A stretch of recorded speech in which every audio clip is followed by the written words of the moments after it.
আমি আসলে অনেক খুশি হয়েছি সুজানা। আলহামদুলিল্লাহ, আজকে একটা আনন্দের দিন, কারণ আজকে ফাইনালি সুজানা ক্লাস 2 থেকে 3-তে উঠে গেছে। আম্মাজান, কংগ্রেচুলেশন।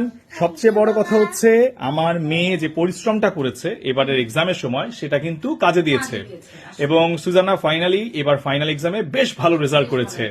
আম্মাজান, আলহামদুলিল্লাহ অনেক ভালো করছি, সবাই আমার পাশে দাঁড়াইছো, তাই হ্যাঁ। আমি অনেক ভালো করতে পারছি। হ্যাপি, খুশি? গতকালকে সারা রাত সে ঘুমায় নাই রেজাল্টের টেনশনে, বিশেষ করে সে ম্যাথ নিয়ে খুব টেনশনে ছিল। হ্যাঁ, আমিও টেনশনে ছিলাম, কারণ ও ম্যাথে একটু প্রবলেম করতেছিল।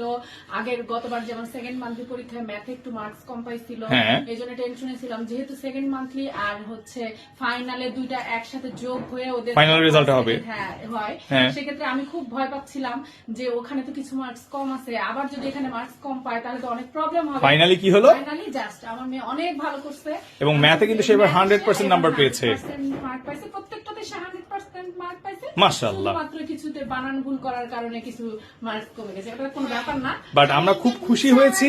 গিফট দিচ্ছি। ওরে বাবা, সুজানা কিন্তু অনেকগুলো গিফটও পেয়েছে আম্মাজান। হ্যাঁ, মাশাআল্লাহ। তাহলে সুজানা এবার মানে যে রেজাল্টটা হলো, এই রেজাল্ট থেকে আমরা কি জিনিস বুঝতে পারলাম, যে মানুষ চেষ্টা করলে সব পারে। সেকেন্ড টার্মে সুজানা কিন্তু রেজাল্টটা খারাপ হয়েছিল, বাট ফাইনালি কিন্তু সে সেটা ওভারকাম করেছে এবং সে তার প্লেসটা ধরে রাখছে। আলহামদুলিল্লাহ আম্মাজান, আমি অনেক অনেক খুশি হয়েছি। এবং গত 2-3 দিন ধরে আমার মেয়ে ব্যাপক টেনশনে ছিল, ওর চোখের দিকে তাকাইলে বুঝবেন লাস্ট 2 দিন রাত সে ঘুমায় না তার টেনশনে। বাট আমার একটা বিশ্বাস ছিল যে সে কিন্তু রেজাল্ট ভালো করবে।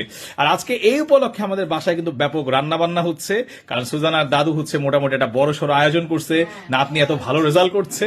তাহলে চলেন এখন একটু যাই, দাদু কি করছে দেখে আসি। চলো চলো চলো।